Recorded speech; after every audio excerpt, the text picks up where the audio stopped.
Salut à tous, c'est Julien. Aujourd'hui on se retrouve dans une nouvelle vidéo et on va faire ensemble le tour des nouveautés d'Apple.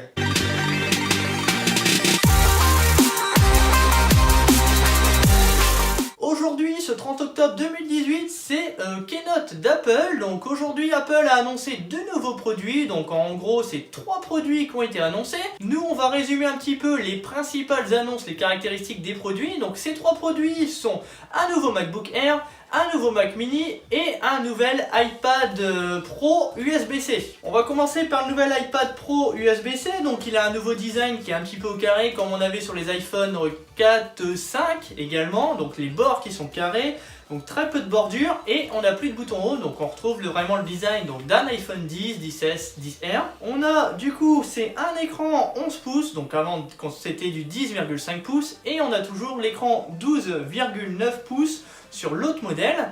Par contre, on a un format qui est beaucoup plus petit. Côté écran, on est sur un écran liquide Retina, donc c'est en LCD, pas de OLED. Je pense que du OLED sur un écran comme ça aurait coûté un petit peu cher malgré tout. On a un iPad donc 15% plus fin, on perd 1 mm.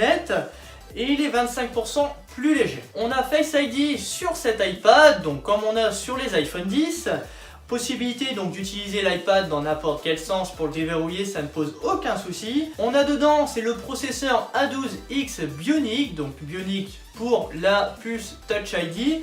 Et donc on a le processeur le plus puissant du moment pour une tablette, plus puissant qu'une Xbox One S, donc ça c'est la console de Microsoft, donc prenez une petite pique Microsoft au passage. Grande autonomie donc pour la journée, 11 heures d'autonomie sur cette tablette et on a un chargeur 18 watts qui est fourni dans la boîte. Stockage disponible maximum jusqu'à 1 Tera en SSD, donc la mémoire flash. Et la principale nouveauté, donc c'était vraiment ce qui était attendu, c'est l'USB-C qui arrive sur cet iPad. Grâce à l'USB-C, on a la possibilité du coup c'est de recharger par exemple votre iPhone qui est en manque de batterie, donc on espère qu'il va y avoir un câble USB-C vers Lightning, voire même si c'est déjà pas sorti. Nouveau Apple Pencil, donc qui est maintenant aimanté sur la tranche de l'iPad, donc parfait pour éviter de le perdre. Nouvelle cover également, donc avec le clavier, qui vont en parfaite harmonie avec ce nouvel iPad. 4 haut-parleurs qui sont améliorés également. On a une 4G ultra performante avec des débits en gigabits. On a également la caméra 12 mégapixels, Bluetooth 5.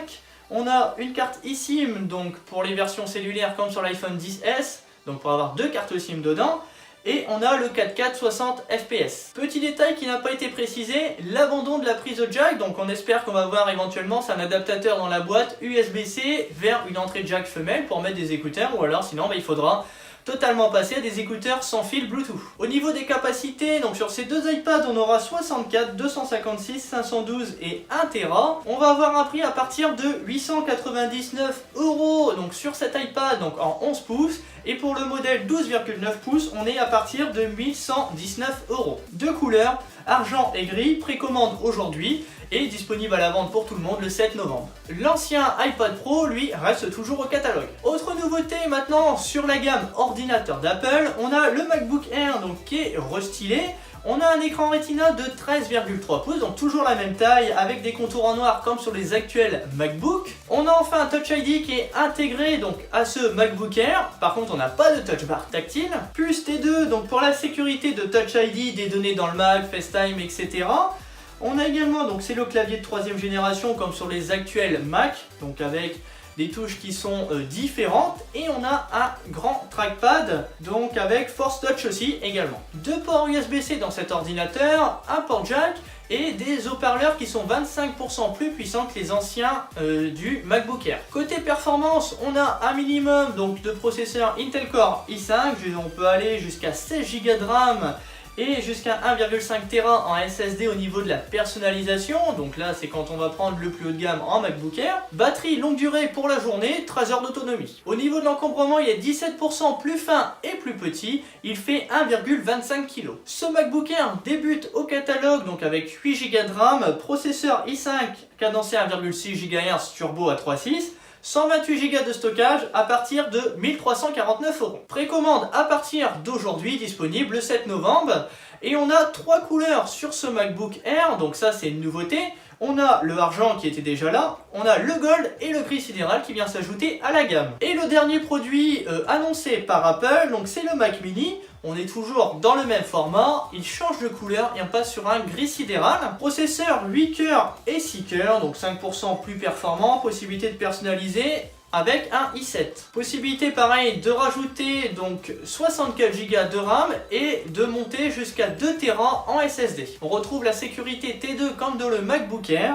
On a au niveau de la connectivité, on a un port Ethernet, 4 ports Thunderbolt 3, un port HDMI et 2 USB-A. Bien sûr, la prise alimentation qui va avec. On a sur l'ordinateur un système de refroidissement qui est beaucoup plus performant, beaucoup plus silencieux, tout en ayant tout autant de performance. Sur ce Mac Mini, on débute avec 8 Go de RAM. On a un processeur i3 Turbo, donc jusqu'à 3,6 GHz, 128 Go en SSD.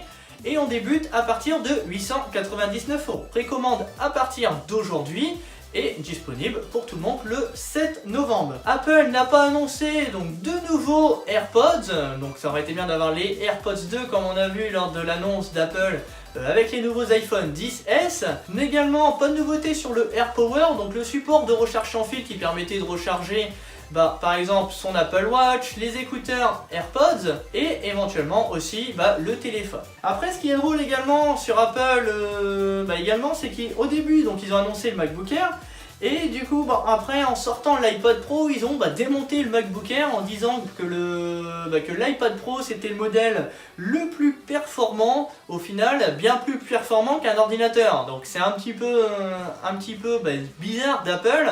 Ils l'ont pas dit comme ça clairement, mais on l'a très bien ressenti puisqu'ils ont comparé avec des notebooks, des ordinateurs ultra performants également, donc on comprend le MacBook Air dedans. Voilà pour le résumé des annonces d'Apple d'aujourd'hui, donc concernant le nouveau MacBook Air, le Mac Mini et un iPad Pro. Donc c'est dommage, on aurait peut-être voulu avoir un nouveau iPad mini. Ça fait longtemps qu'il n'a pas été renouvelé, on est encore à l'iPad mini 4 qui doit dater de 1 ou 2 ans. Donc n'hésitez pas vous à me dire dans les commentaires ce que vous en pensez des annonces d'Apple.